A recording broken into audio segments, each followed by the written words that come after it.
off.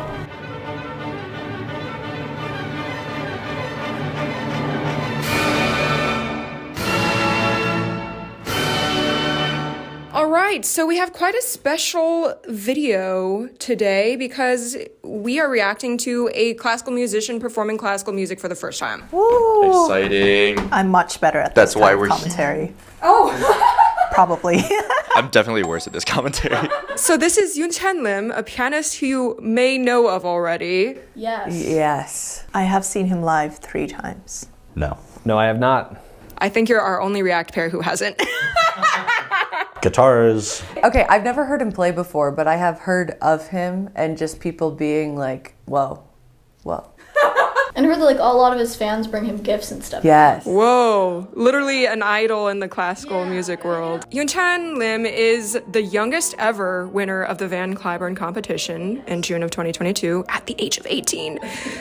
Whew, what are we doing with our lives? Wait, how old is he now? 20.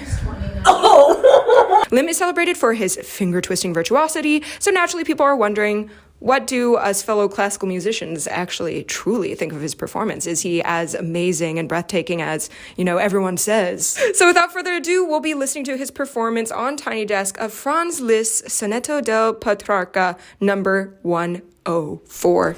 Nice pronunciation. You both know the piece? Yeah. Yes, I was just sight reading it earlier today. I was listening to it at the gym and got the best pump ever. Like it was so. This is from Liszt's Years of Pilgrimage set, and it's from the second book, I believe. Correct me if I'm wrong. I just had a midterm on this. I kind of forgot everything already. It's called Sonetto del Petrarca because it's based on a poem, sonnet, by the Italian poet Petrarch. And the text of this poem basically details the confusion and anguish and pain that the protagonist is feeling. He liked this woman named Laura, but she was already married to another man. And then he still loves her, but she's like, no, I'm married. No. No. That's so heartbroken. He loves her, but he cannot approach her. The poem is full of just contradictions, like I see although I'm blind, or I find no peace and I have no war to wage. I burn, I am ice. Someone has me in prison who neither opens nor locks me. Yeah. I am in this state, lady, because of you. Because of you.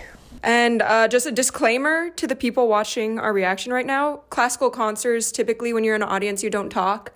But this is a reaction channel, so I would call this more of we're sports commentating on his performance. You're watching Yunchan Lim. If you want to enjoy his musicality first, go to the video pinned in the description. Oh. And if you want to know our commentary, yes, we will be talking during it. Because I'm already predicting the comment section of shut the fuck up! Okay, are we ready? I'm ready. For some Liszt. Liszt. I'm ready for some Liszt. This will be a nice change of pace. Mm. All right, 3, 2. Go.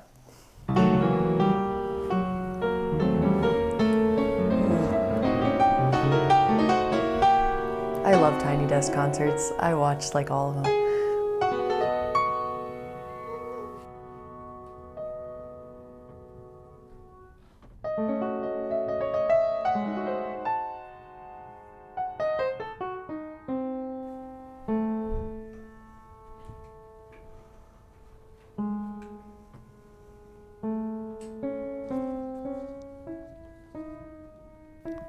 Wow, that's so soft.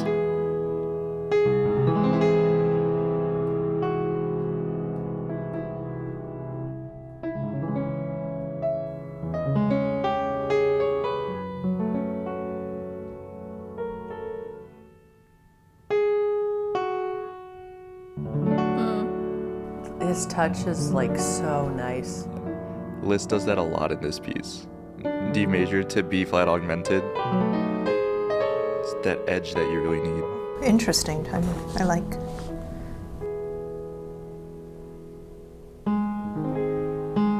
What's the second theme?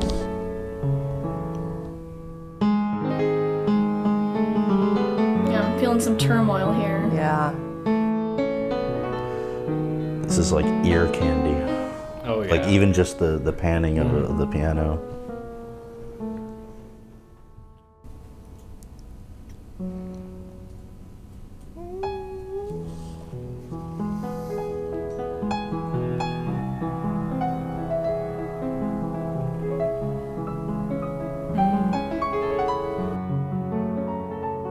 the dee da da, like sort of has like a sigh effect.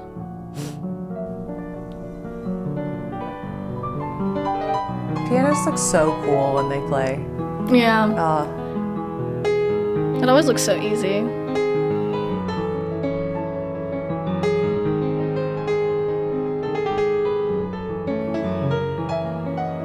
Yeah, as the harmony changes more, there's more motion, and also just like the 16th notes keep moving more, which makes you want to move forward if you're interpreting this.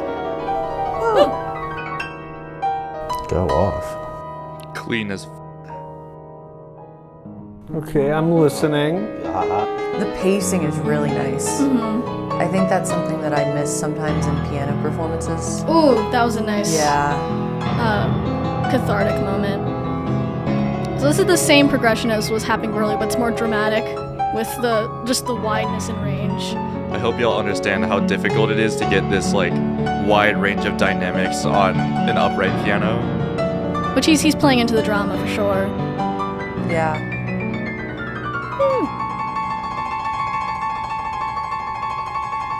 Slay, actually.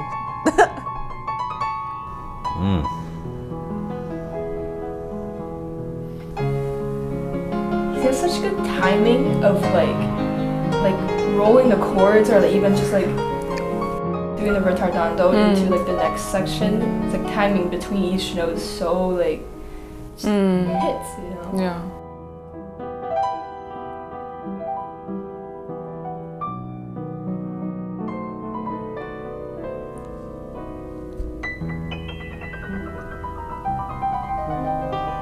Ah. On major resolution. He just floats over the whole thing. I feel like I need to be respectful and like not talk at all, like an actual performance. Like I don't want to interrupt. I know. I don't want to like disrupt. I love his hair, by the way. It's got good hair. And like the leather jacket too. Yeah, it's given a. He's bringing a rebel. He's bringing something to the classical sphere, but he's got like the white undershirt, so it's still classy. It's a little, yeah. I mean, it's classy either way. Wow. He was kind of breaking those octaves. Ooh, so we're holding on. That's like tension moment. We're not resolved yet. Now we're resolved, perhaps. Woo! There we go. There we go. Nice decay. He held on to that.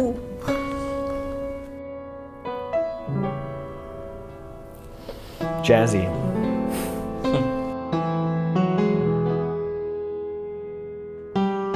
That's a cool technique that he's doing. I assume that's what's written in, but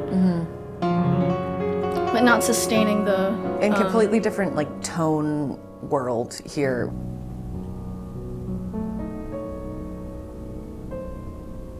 Oh, interesting.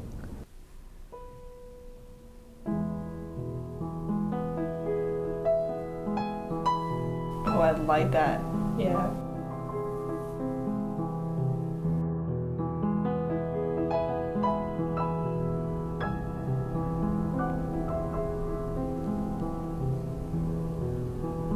He's doing a funky little thing with pedal. I don't know how he's keeping all that sustain. Ooh.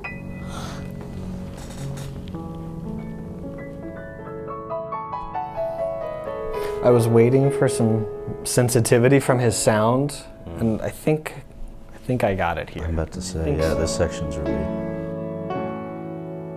I feel like we're in a closing section.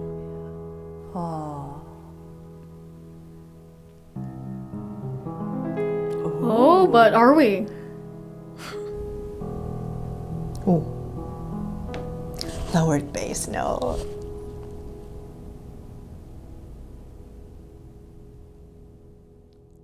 Beautiful ending. That was great. Yay! I agree. Oh, so lovely. Oh my gosh, he's so Oh, he's so cute. He seems so unfazed that he just made. He just did that on an upright piano. fantastic He's like, music. thank you. Oh, such a cutie. Yeah. What do you guys think of his performance of the song? Wow. I loved it. I thought it was very pretty. You can hear the longing in every single phrase. He conveyed that through his playing. The rubato he was adding, the grace and precision, beauty and quick movement, and the dynamics of resolving. I mean, there's so much going on, especially when he does like those kind of pseudo-chromatic runs going up and down the piano. Yeah, he's just going up and then he's going down, but he never really loses like the melody or the trajectory of where the tension and release is going. This section.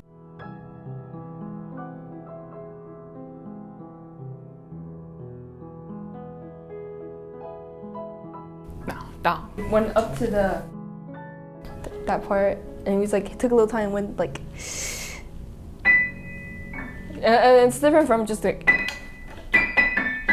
That's what my professor always talks about, and it's like some kind of more romantic music. She's like, it's all in the space between those. Like you just delay your entrance by a little bit, like after people usually anticipate it, and like create some kind of other nuance. And I'm like, that's how he does this. It's so good, and he's such a like everything. I feel like it's so well like controlled and organized, right? Even how he uses the pedal. I wanted to comment on some cool pedaling that I think he was doing. Like, I don't know about the sensitivities of this upright piano specifically, but in my experience, pedals on uprights are always kind of jank.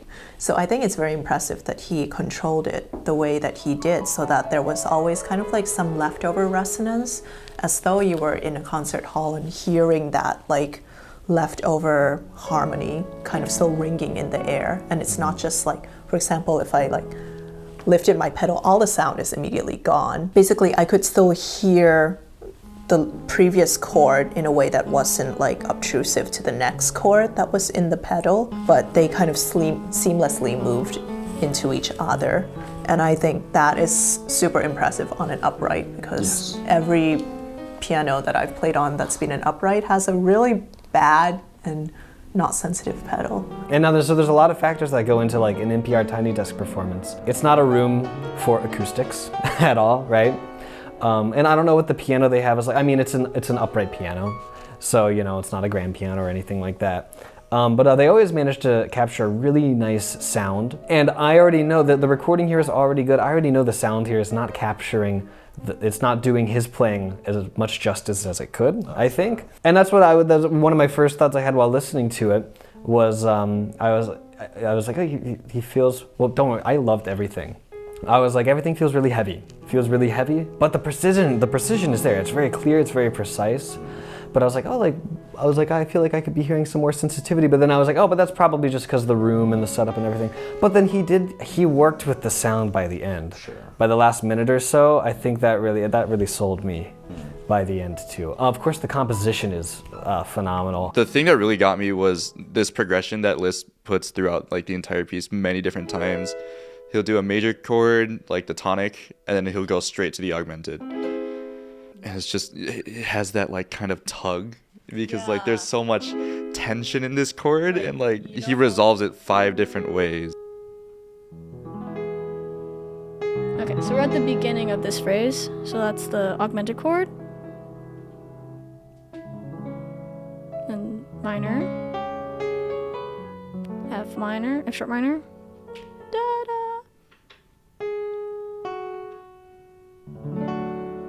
Okay, that's also a bright moment. So we have D major, which that's like the 7th scale degree of E, but the 7th scale degree is flat. So that also has like another open quality, and that gets us to B flat.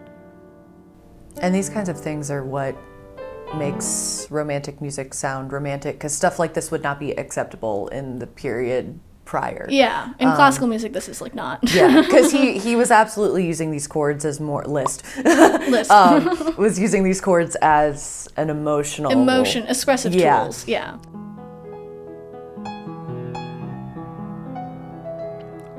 Yeah. So this sort of now have accompaniment in the kind of rolling accompaniment in the left hand, which kind of creates like a rolling motion, like we're moving forward. It's not stagnant as it was before. And he's also doing so much with the rubato in this, which that's always so impressive about pianists to me, that they can time those correctly, because I think as flutists it's kind of like we're dealing with one line. They have full control of the accompaniment and the melody. So like if they want to do something in the melody, like I think actually that, where was that? Da da da da da dee. Okay, we're here.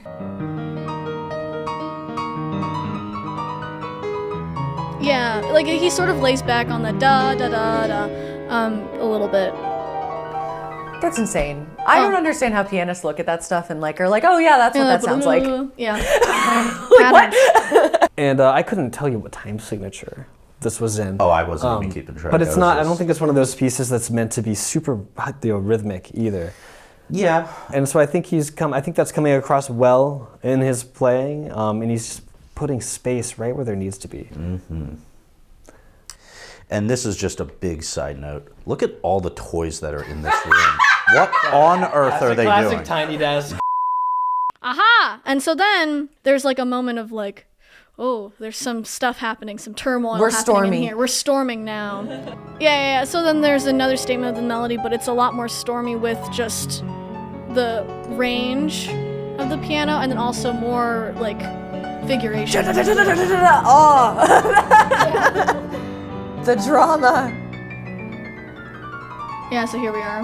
No, but here is interesting. So now we have like a similar but different melody, because previously it's like, the yearning. Yeah. I can't take it anymore. Yes. I can't. I can't do it. And then we have this like stringendo means like, what does it mean? It's like sort gradually of like gradually getting like more like faster and faster. It feels like you're falling forward. Yeah, almost. it's a bit different than like accelerando. Yeah. It's like more, I think more expressive, or maybe more similar to like rubato in a way, than like we're just gradually getting faster. And then there are all these cadenzas in between those big melodic sections, which are things like this, which I've highlighted in green, which are like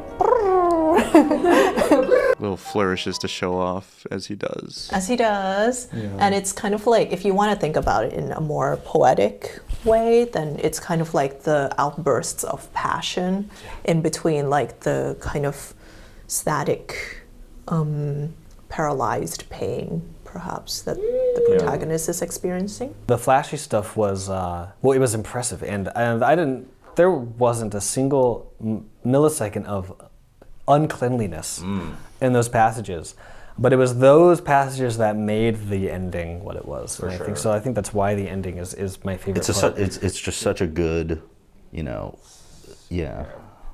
I hear a little bit of just that. one more time. And then here I was like, oh, okay. Yeah, let's go to that.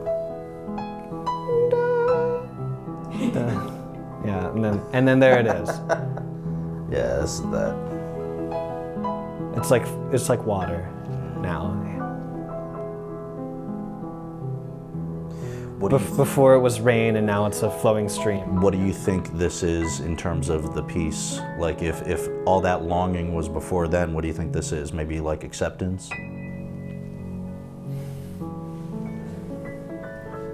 You've said goodbye to somebody. Yeah. You've said goodbye to somebody, whether it was cordial or not, or you wanted them to go or not, and then you've watched them go, and that's what this is. Yeah. Kind of a life goes on kind of a feeling. Kind of the end credits to a sitcom almost.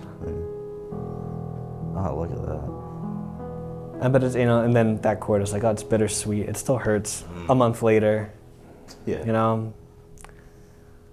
But life goes on. Life goes on. I saw many of his interviews where he was like, he spends so many hours on just one note and one phrasing. So many hours. And he talked about if I don't catch their attention in this one note, I'm not gonna move on to the next note. That's how much of a dedication he puts in every single note. And that's, as a musician, very respectful and impressive. And I think that's the very different thing about him to other musicians. And for the whole expression things, as you can see, he don't really have the facial expression. Some musicians have like that, like that. Yeah. he don't really have any body movements, but like facial expression, he doesn't really have any. And I think it was after like Clyburn competition, he did like one interview, and he was like, I don't like to do like any facial expression. It's like intentional for him not doing it because he wants the audience to feel the emotions through his hands, fingers. He just really puts everything into just the sound. Fingers and the feet. That's all. For me, I think that's like it's Very like I cannot very like respectable. overcome. It's just too high. Yeah. It's like an ultimate goal. Yeah. He set the And standard. he set the standard, which is really, really high. And as a little musician at Eastman School of Music, tiny musician, I'm like, like all his love for music is like unbearable. It's like too much. And I think that's why I admire him a lot as a musician. He's married to the music. Hey. What? You know Shiny? Oh my god. I was like, what am I not knowing? Yeah, oh my gosh, he's so good. I can't wait to hear him like more. Yeah, and he's still on tour, so there's still plenty of opportunities. He's on tour. I'm gonna check it out. If anyone is curious to hear more from Yunchan, especially like what he sounds like on the grand piano, he did just release Chopin Etude album. So difficult, and he played really well and did a lot of pretty cool voices. Oh, you've heard it? Of course. I've listened to the whole thing like 3 times.